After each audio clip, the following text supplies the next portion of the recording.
Hey guys, how's it going? This is Natinator. Welcome back to your weekly dose of Creepypasta. No time wasting, let's move right along to thanking the members of the Coven over on Patreon. Shoutouts, as always, to the Disciples, Tiffany, Backwards D-Dog, Vera Ohio, Jelly, Teddy Dog, Patrick White, Jacob Stringfellow, Backapuff, Jacob Nasa, Bubbly Panda, and Trevor Payden. Thank you guys so much for supporting me. I really appreciate you guys. I'm gonna get right into it. So, as always, turn out the lights, get comfortable, and let the story begin.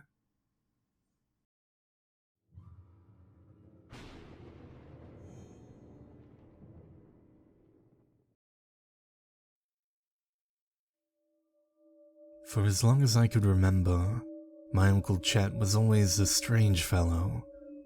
I can still imagine him clearly, even after all these years. He was a gaunt, chestnut-haired, saturnine man, with features that spoke of late nights and childhood malnourishment. He was spacey, spoke very little unless spoken to, and gave off the impression he was always half listening during conversations. He wasn't homeless, though he looked it, and we never visited him. Rather, he visited us. He was never seen without gloves on, always the same ratty, moth-eaten mechanic's gloves that he'd worn for years. My parents loved him and all, but didn't seem to really want him around whenever he came to visit.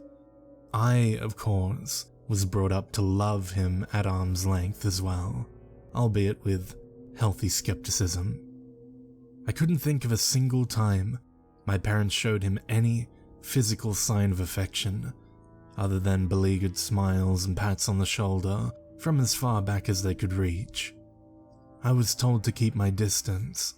I thought at the time maybe he had some mental illness or had a drug problem, I don't know. As far as I could tell at the time, there was no discernible reason for him to be held at arm's length. He never did anything to hurt the family that I know of, but we were the only ones who would have anything to do with him. I knew so little about him. I didn't know if he was related to me paternally or maternally, or just a surrogate. He was just referred to as Uncle Chet by everyone.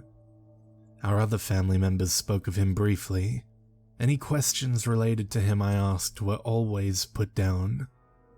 As I mentioned before, I found his gloves to be the most striking thing about him, apart from his skeletal countenance. I thought they had something to do with his occupation, or maybe they were simply to hide whatever scars or burns he had on his hands. I couldn't imagine tattoos to be under there. He looked too meek to have any sort of gang affiliation. The outlines of his hands had no gross deformity to them, but the way he'd move them was a bit disconcerting. They moved not in the cross-fingered, close-knuckling indicative of arthritis, but in an almost serpentine manner. The closest comparison I can think of is a double-jointed pianist. The movements were graceful, yet somehow grotesque. It was otherworldly how, in absent-mindedness, his hands would skitter across the surface of an armrest or tabletop, as if they had minds of their own, like spiders attached at the wrist, articulating and weaving webs invisible to all but themselves. He would visit us every 2 months, and had been doing so for years. His visits were uncomfortable at times, but the atmosphere was never terse or overtly negative.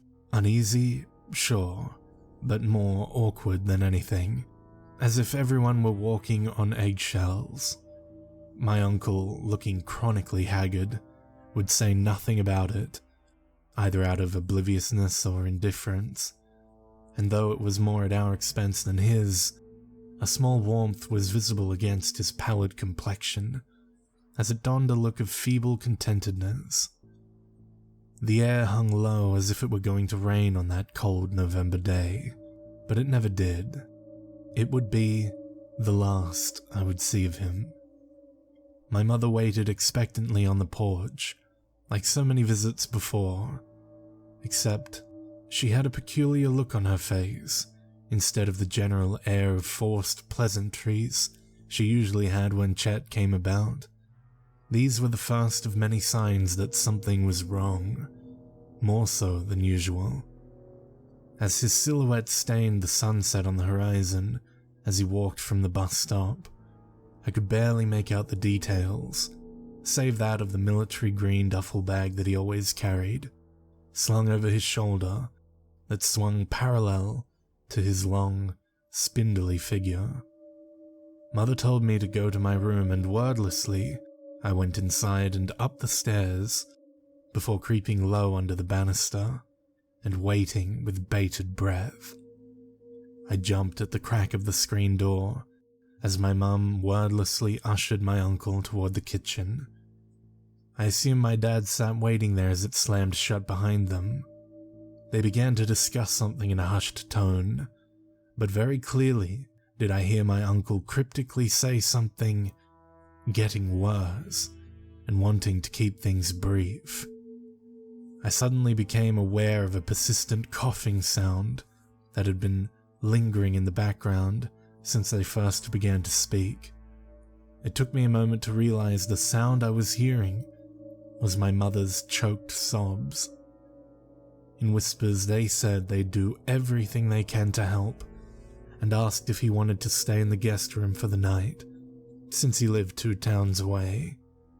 At the first sound of footfall, I darted into my room and quickly hopped onto my bed and grabbed a nearby book in a display of innocence before they made their way up the stairs toward the guest room, which, in actuality, was the second half of my bedroom, separated by a thin curtain that served as a partition in a manner similar to an old hospital room.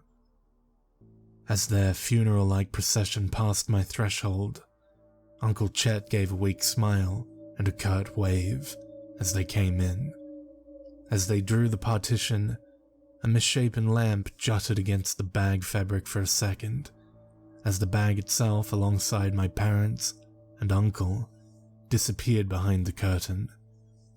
The next few hours were spent in uncomfortable silence. Uncle Chet seemed to be in his own world behind the wall of drop cloth, saying nothing to me. Dinner wasn't much different.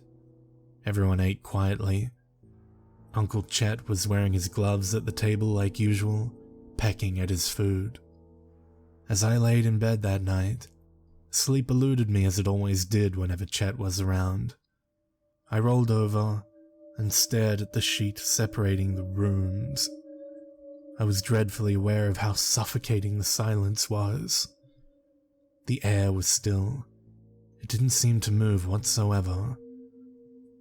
I thought to myself that there was another living being in the room with me, hidden away behind a thin sheet. I couldn't even hear him breathe. I imagined him just laying there, somehow knowing I was awake, and returning my stare unseen. Just watching and waiting for something. My jaw went rigid as I heard a soft coo, followed by fabric ruffling from his side of the room. Chet's feet hit the floor as my eyelids slammed shut immediately. I waited to hear the curtain be drawn back sharply before feeling well-worn leather against my mouth and neck. Minutes passed. Nothing happened. I don't remember falling asleep, but I remember being half awake and terrified as I fought the urge to open my eyes early in the morning, as I heard the floorboards creak and the soft sound of the curtain being slowly pulled back. I didn't get out of bed until I heard the screen door shut downstairs. I looked out my window and saw Uncle Chet in the backyard with his bag at his feet. My eyes naturally gravitated toward his hands. I rubbed the sleep out of my eyes. He wasn't wearing gloves. I couldn't believe it. All these years he spent in the same pair of gloves, and this was the first time I was seeing him without them. I watched awestruck as he bent down, unaware of me, and reached into his bag. He pulled out some small grey object that seemed to jerk in his grip several times. I realized it was a pigeon. He gripped it tightly, as if to strangle it. I sped downstairs and ran outside to ask what the hell he was doing. I could hear the sound of meat tearing as feathers fell to the ground. However, his arms weren't moving. When I was about to fearfully ask what he was doing, the words hitched in my throat, and he quickly turned to meet me. I asked him what he's doing, and though he was about 2 feet away from me, his voice came out distant, barely above a whisper. In a very slow and deliberate manner, he asked, "Hey, wanna see something cool?" He gripped the bird even tighter, and it squawked louder than before, thrashing wildly as it clung desperately to life before shriveling in his hand. His normally gaunt face seemed to flush, and the prominence of his cheekbones seemed to lessen, his figure somehow filling out in a barely perceptible way. The expression he had was haunting. It was the marble-eyed look of someone who wasn't altogether there, and I, for once, understood what my parents felt toward this man. The smile he had on his face was jarring, as he had no grin lines or wrinkles around his mouth to speak of. He seemed to stare right through me, as if I wasn't there. The bird, now resembling little more than a deflated bag of flesh, fell to the ground, with a squish made with what little blood it had left. Its wings were bent at odd angles, its body perforated and pitted in circular patches no bigger than nickels. Exposed bone, clearly visible in some of the craters. My mind seemed to be caught in a loop, trying to process what he just did to this bird with his bare hands, and how. I continued to stare at the avian corpse as my uncle's hands then fell in front of him, turning them palm up. Still mentally numb, it took me a minute to rationalize what I was looking at. I realized what laid before my eyes were not hideous injuries or normal deformity. Where his fingerprints would have been were instead cavernous, gaping holes in his flesh that were ringed with spiny milk-white growths. I was looking at mouths. Miniature maws that quite literally tore flesh from bone and sucked the life out of a living creature just minutes ago. His smile widened. Without hesitating, I spoke without thinking the first words that entered my mind. "Are you a fucking circus freak?" He laughed, a long, hoarse laugh that rang hollow with exhaustion. "If I was, people would actually want to be around me." He then slowly stretched out a hand toward me as if to offer a better look. "I never sucked my thumbs as a kid." My mother came out the back door that moment and charged at him, his spacey smile dropping as she began yelling, asking if he wanted to be carted off by the government or made to be a museum exhibit. His eyes seemed to shift in a peculiar manner, saying nothing as he looked at the ground. My dad came and grabbed me by the back of my neck from behind and led me back inside the house. Try as I might, I couldn't wrench my head around to see what was happening. For the first and last time, they drove him to his bus stop, the car engine a dull buzz in the distance. My parents didn't return until 2 nights later, and they wouldn't divulge where they'd been or what they did. They merely said They finally got him help. I haven't seen him in years. My parents never said anything more about him, nor did the rest of my family after that day. Uncle Chet became a non-entity. Decades later, following the passing of my parents, I finally came back to my childhood home to take stock of their possessions and arrange the estate sale. Inside the shed, I found a familiar pair of gloves hidden amongst the tools and garden supplies. Compelled, I picked them up to examine them further, something gouging my finger as I did. I dropped them before turning them over with my shoe. Embedded in the cowhide were several small, lamprey-like teeth.